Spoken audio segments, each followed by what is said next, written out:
Welcome back to Caesar's Messiah Shredded, Part 4, The Cult of Caesar. We've been through 3 parts already, and in this video, we're continuing on through the movie, mockumentary, whatever you want to call it, Caesar's Messiah. We're going step by step, or watching the entire thing and talking through every single point that's made and why they are wrong. And in this one, we're going to see they're going to talk about what they call the imperial cult of Rome. It's essentially the quote-unquote religion of the worship of the Caesars. But they're also going to do something incredible, and that is that they are going to, without telling you, they're going to jump 3 centuries ahead in history so that they can try to mishmash different timelines of events to support their opinions and their points about Jesus Christ. It's ridiculous that they can do this and get away with it, but most people just don't know their history. So in this video, you will see that happen, and we will go over why it's totally incorrect and ridiculous. Let's go ahead and get started where we left off last time. Over the throne, they inherited an enormous bureaucracy that was already in place. The imperial cult, which was dedicated to promoting the idea of Caesar as a god.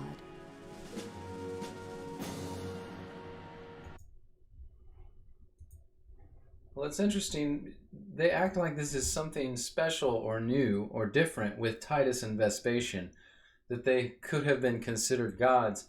But almost all of the Roman emperors from the time of Julius Caesar in 42 BC had claimed to be divine or a god, or were venerated as gods after their death.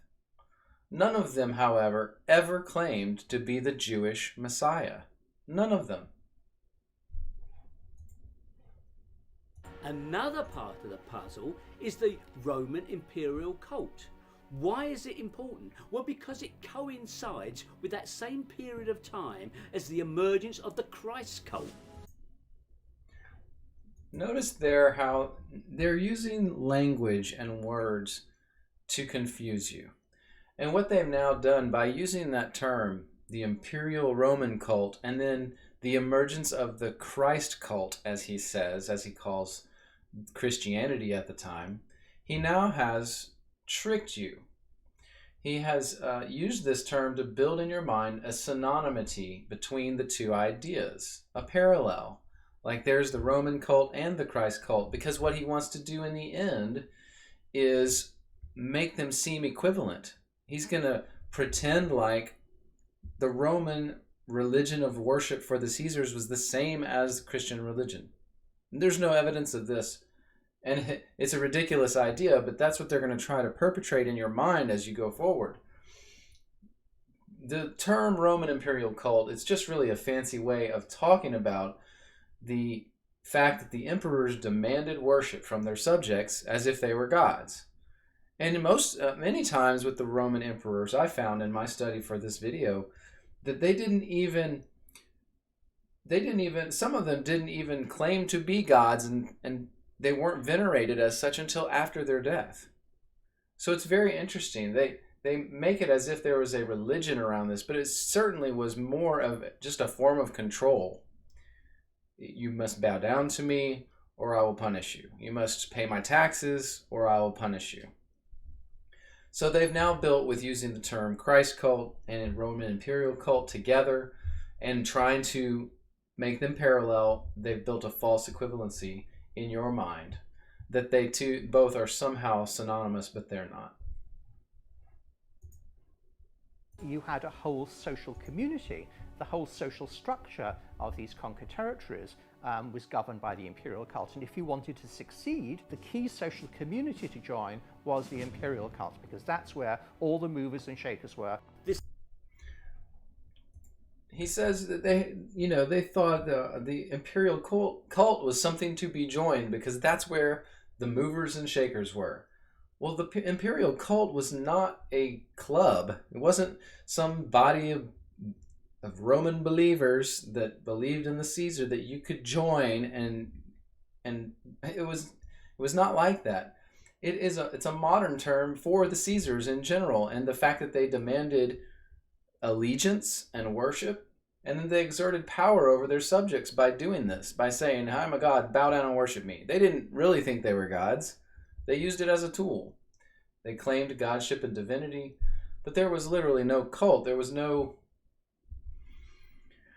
It wasn't a religion in the sense that you or I think when we hear that word religion. But they make it that way here in the video, again, to try to parallel it with Christianity and make a false equivalency that doesn't exist in the literature or the writings or the history. It's only in their words that it is there, that parallelism. And in their ideas they're trying to push on you. Don't be fooled. The idea of the emperor becoming an object of worship was well established in the Roman system before Vespasian and Titus came along. It was prevalent in all major centres. It had its own priesthood. There was a ceremony, an annual celebration, annual games for the imperial cult. Just don't let him deceive you. The imperial cult was simply the Caesars and their demand of worship upon their subjects, and their use of the Roman military to enforce it. Now, it had many characteristics which would later colour the Christian cult. Again, he uses these terms like this to color your ideas, to color your thinking. The Christian cult. He tries to build an equivalency, as I said, between the Caesars and Christianity. He's going to do it over and over again with his words, but realize in this whole discussion so far, they still haven't given us any evidence from writings of the time period, historical or religious or literary, any of it. There's been no evidence given. And it seems to be the pattern of this video. They're not going to tell you the evidence because there really isn't any. And again, I have looked through the book when I went to these points, and I looked for them in the book. I looked for references and citations, and they don't give any. There's very few citations and references in the actual book. So don't think that they're just doing this video as a surface level, breeze of the topic, but then in the book it's really deep and has lots of sources. That's not the case. There's not that many sources or references in the book. And it's sad that they have to resort to using a derogatory term like cult to try to degrade the view that the viewer has of Christianity. But that's what they're doing. They're just going to call it a cult, a faction, those horrible Christians. They'll just keep referring to us that way. It grew in the same centres. It made claims that were later transferred to Christ. It grew in the same centers. I just wrote down here, What centers? What centers did Christianity in the first century share with the Caesars? There were none. The Christians weren't in the Roman plaza. The Christians weren't using Roman temples or any of that. There's no evidence for that. None. They don't give any, obviously, in the video here. And then he says they made claims that were later transferred to Christ. And I would just say, only in your twisted timeline, Joseph Atwill, because the things that got transferred from pagan religion to Christian religion in the Catholic Church happened in the 4th century, not in the 1st. You don't really understand your history. I don't think it's that. I think you don't care about history, and you want to color the viewer's mind with your own history. What claims are these? It's another drive-by assertion. All this stuff is just drive-by assertions after assertions without any evidence to back them up. The Julio-Claudians had claimed that they were of divine descent and that they were therefore legitimate. Their power base was the Roman aristocracy, the Roman nobility. All of that collapsed into this power vacuum. Vespasian was declared emperor by the troops, by the Roman army. So effectively, it was a military coup. With the change of dynasty, they have to create a whole mythology to legitimize that dynasty. At the same time, they're creating a whole mythology to counter Jewish messianism. Somewhere along the line, those two things get mixed together.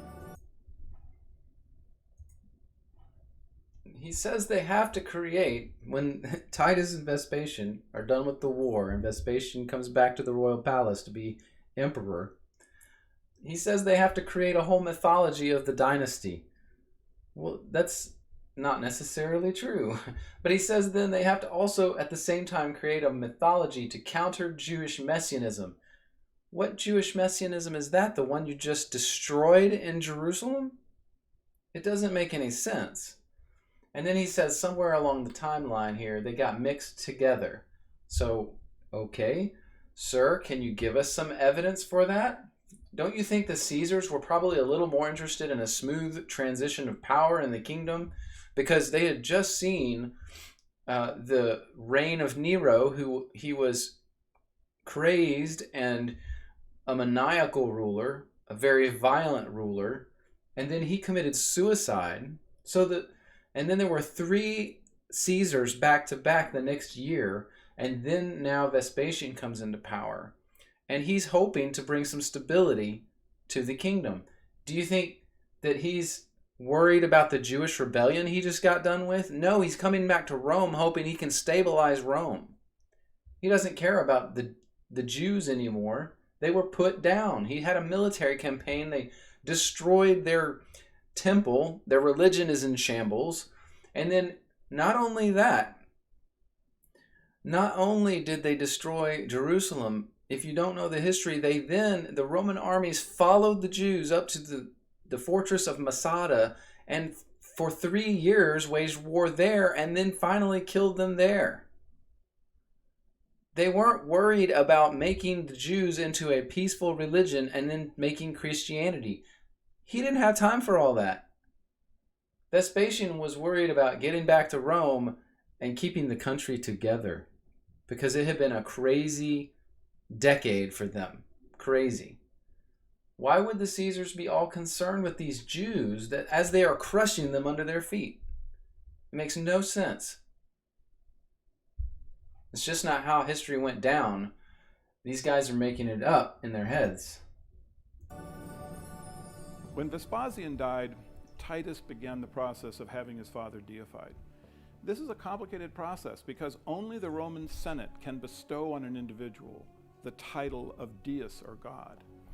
Titus came to the Senate and presented evidence that the life of his father had been divine.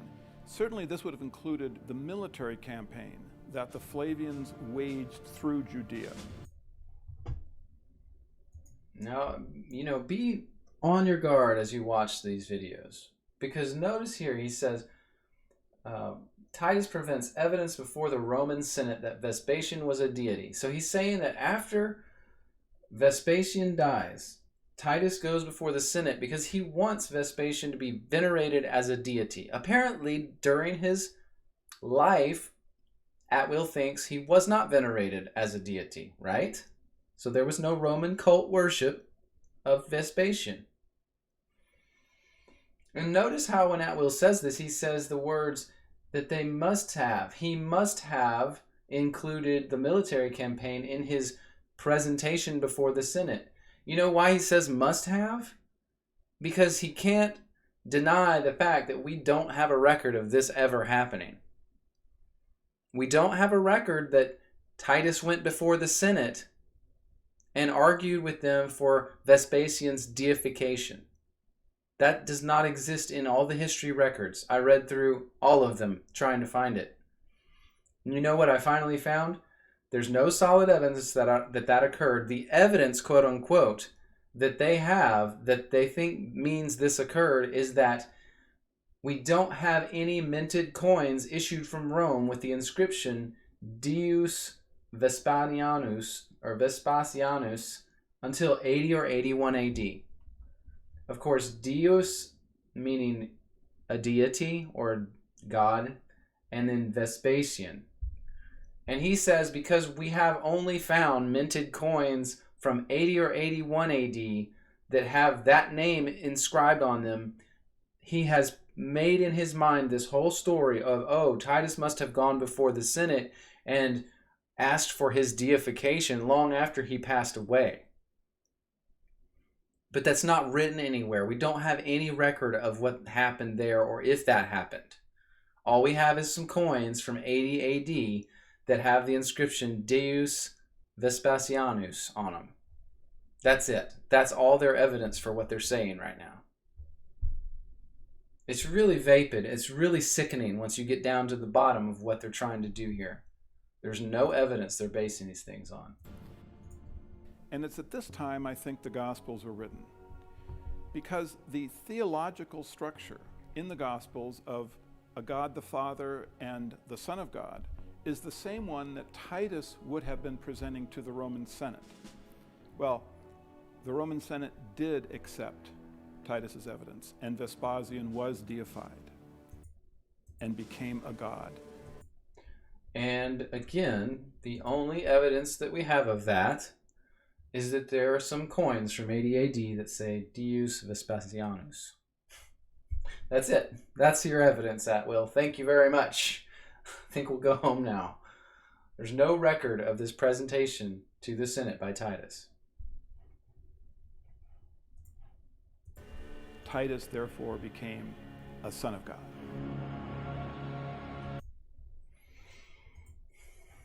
And it's funny how, he makes it sound so epic. So Titus therefore becomes a son of God. Well, since almost every Caesar saw himself as a god, all the Caesar's sons were sons of God throughout history for the Roman Caesars. He's got to try to make Vespasian and Titus look special and different from all the other Caesars, because his whole viewpoint rests on this for these videos and the book. If they're not special and different and try to do something incredible by creating religions, then his whole thesis is wrong and debunked. And it is. As we've been doing now for 4 videos worth, and we'll continue doing it because you know what? This is not that hard. I've got the sources, even the ones he doesn't mention that are from the 1st century, and we are tearing this thing apart, piece by piece.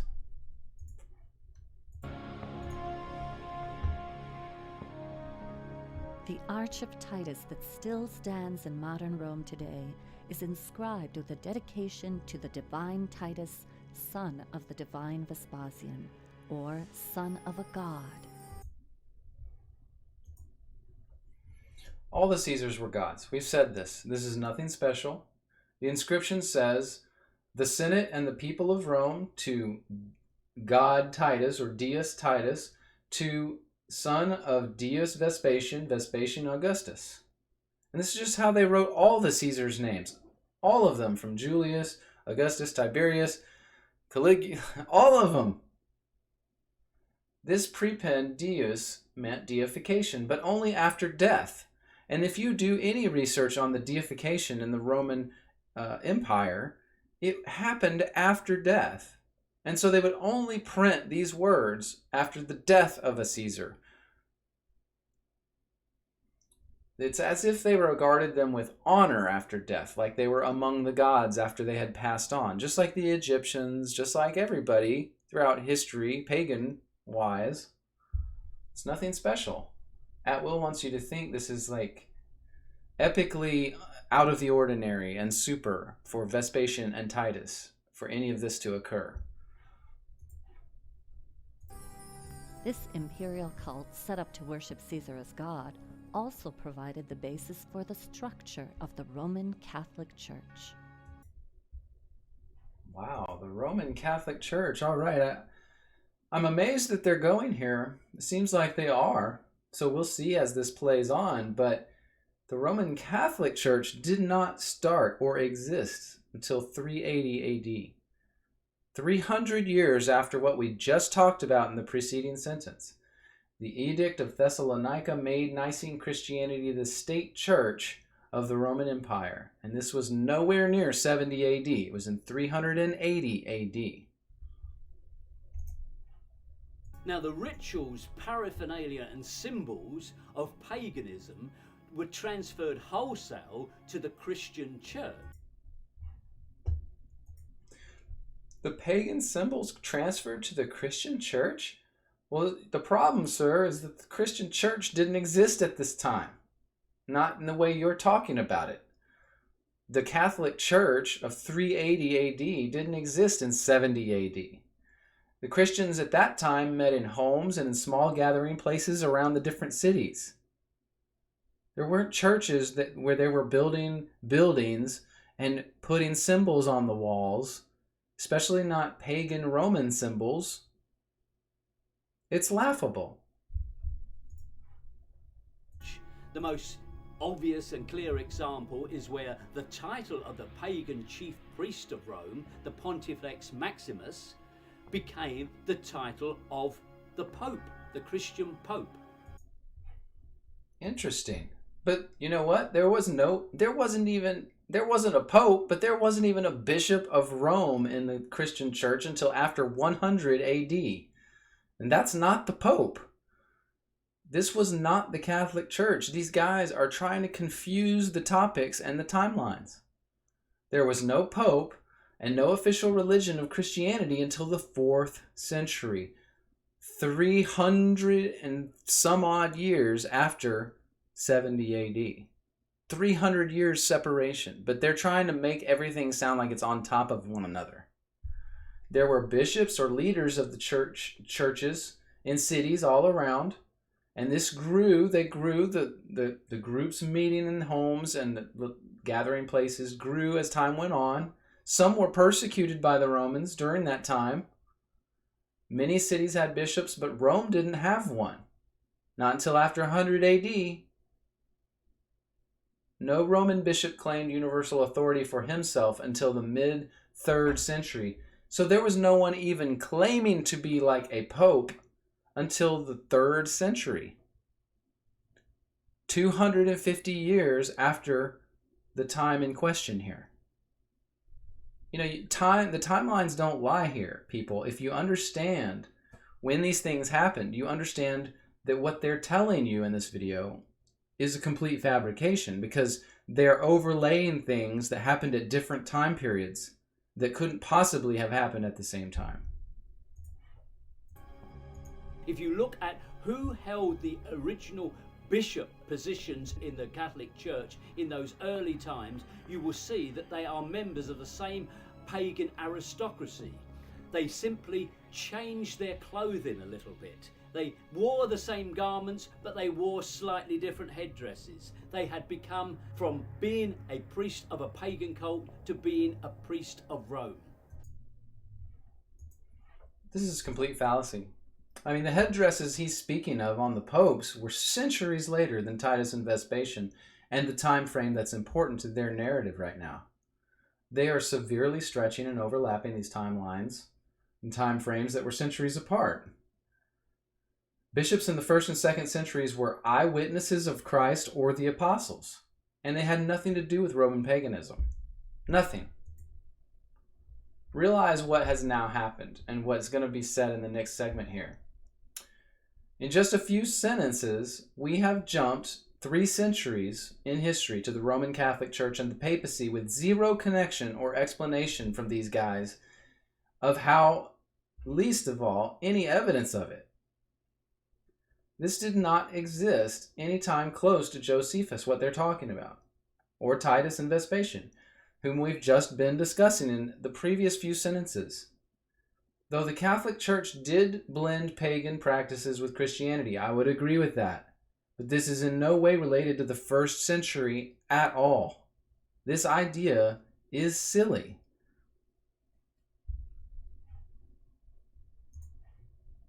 Where the Vatican now stands, there was once a pagan temple which celebrated the mysteries of a dying and resurrecting God-man. That's great. That was in the 3rd and 4th century, not in the 1st. Who wasn't Jesus. There are many churches in Rome, I've been to a few, where you go above into the church and there is Jesus. And you go underneath and there's a little sanctuary of Mithras. And it's basically the same figure. Basically the same figure. That's so funny. So the god Mithras, and they don't go into the god Mithras, but I'm going to at least tell you They are bringing up the god Mithras as if they know anything about it. But the fact is, and I've done a study on the god Mithras and what we know about it, we almost know zero about this, quote, god. All we have are sculptures to go by. We have some sculptures that we found that say the name Mithras on them, I believe, and some sculpture reliefs, which is like not a full sculpture, but just built into a wall, that have this god pictured on them. And then we have one writing, and it's funny, this one writing is from a Christian named Tertullian in the 2nd century, 200 AD, beginning of the 3rd century, that mentions the Mithraic religion. And he says the Mithraic practices are of the devil. They're devices of the devil. This is about all we know about this god, quote, god Mithras, whatever it is. We have so little evidence that if you look it up, it's all speculation. And the only real evidence is these sculptures and one or two little sayings from Tertullian. All right? So for them to say, oh yes, it's this god, pagan god Mithras is underneath the churches, and it was exactly the same as Jesus Christ. They don't know anything about Mithras. It's totally wrong and fabricated. So the Roman plot to invent Christianity is just so clever when you think about it. Through the Pope, who is God's representative on earth, they no longer needed expensive standing armies, wars, and punishment of disobedient peasants. They could, through religion, rule their subjects. How many times do I have to say it? There was no Pope at the time of the 1st century. There was no Roman Catholic religion at the time of the 1st century, and there was no control being exerted over the populace with a pseudo-Christian religion at that time. None. The Roman Empire had nothing to do with Christianity for the first 3 centuries other than letting it exist. Some of the Caesars just abided with Christianity, didn't mess with it much, didn't care. Others openly persecuted it, like Diocletian. Nero himself, before Titus and Vespasian, openly persecuted Christianity, which is another evidence that it was obviously there before Titus and Vespasian, because the same writing says both things. Josephus. And only in 381 AD did Constantine join the church to the Roman Empire, so that then this high level of control they're talking about could begin to be built. But even at that time, Constantine didn't use it for control. He may have had that idea, but it didn't exert that kind of control even in that time period. It took centuries for them to gain complete dominance of the Roman Empire with Roman Catholic Church. So you're talking about 500, 600, 700, 800. Then in the Middle Ages, it was in full swing as far as control, but that took centuries. Nowhere near the time frame they're talking about. It's just preposterous. Over time, Roman Christianity propagated throughout the empire by way of the mass media of the day, the Roman roads. The Romans must have approved of this new religion because, as some scholars ask, if the Gospels really were Jewish literature about a Roman sentenced criminal, why wouldn't they have been destroyed? Why wouldn't they have been destroyed? Because the Christians were never a threat to the Roman Empire. If they had ever been a threat, or were ever a threat, you know what the Romans did? They killed them and tortured them and beat them to death. Titus and Vespasian never saw the growth of Christianity coming. It wasn't on their radar. It was not until 3 centuries later that Constantine created the state church in Rome, and with that came much corruption into the church and Christianity. I will grant that. Surprise, surprise, government coming in and trying to control and build a state religion bred corruption. Of course it did. That's what happens when government meddles in religion and tries to control religion. That's why the United States of America has that written into our Constitution. in our declaration that the government will not establish any religion. And it was because of things like this that happened in the Roman Empire in the 4th century, not the 1st, the 4th century. One of the really surprising things for me was to realise the extent of Roman control of propaganda and of literature. So that when you suddenly get all of this Christian literature arising in this period, one has to ask, well, how did that happen?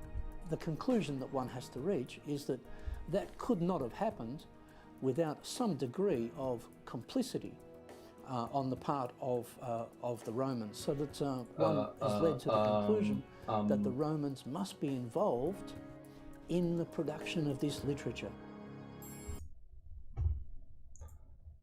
He says, quote, "One must conclude that the Romans must have been involved in the production of this literature." Well, buddy, we're still waiting for any evidence of that. Any writing, any historical event or record, anything besides your conjectures and assertions. We're still waiting. I then do not conclude that because there is no evidence for it. You know, I usually try to base my beliefs, my, held ideas on some sort of evidence, not just the word of a person like yourself.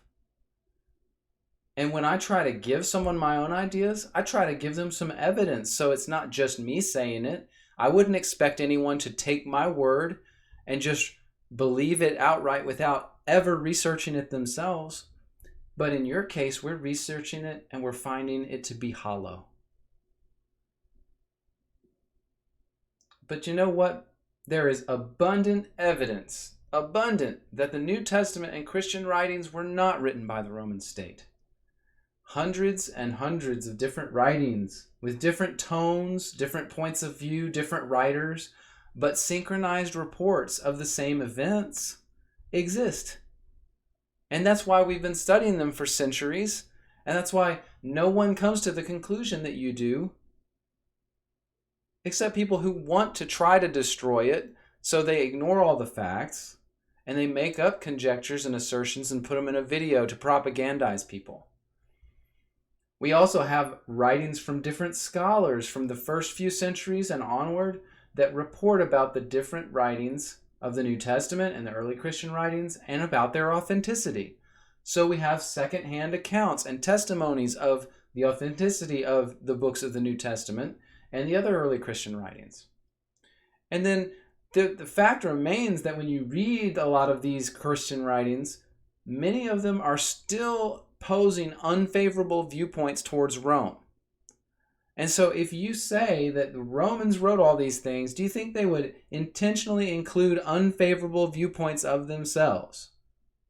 Or would they be all pro-Roman? Yes, they would be all pro-Roman, but they're not. And there's hundreds of them, and they have all different styles. They're all written by different people. They're not written by Romans. Many of them, most of them. It's just that these guys in these videos, they will keep saying their ideas, refuse to give you evidence, whether you realize it or not, and just, they're hoping that you just don't know. And that's the truth, I think, about probably most of the people that will watch their videos, is you don't know. And if you don't know, you are susceptible to listening to their lies. I'm glad that you're listening to my video because I'm going 5 levels deeper for you. And we're showing you the underbelly of this nasty, nasty set of lies and this narrative that is totally made of thin air. That is all I have for this part for the cult of Caesar. There will be quite a few more. It looks like at the end of part 4, we are about a third or a little over a third of the way through the entire video, Caesar's Messiah. That tells me we may have 12 videos. No problem. We will do it. It's worth it because people want to know, where is these guys' evidence? Where's your evidence? And the fact is, I'm giving the evidence, but it's telling a different story than they're telling. So stay tuned to my channel. Subscribe and like the video. and you will then be alerted when the next one comes out, and the next 7 or so. So I appreciate you taking the time with me. Stay tuned and take care.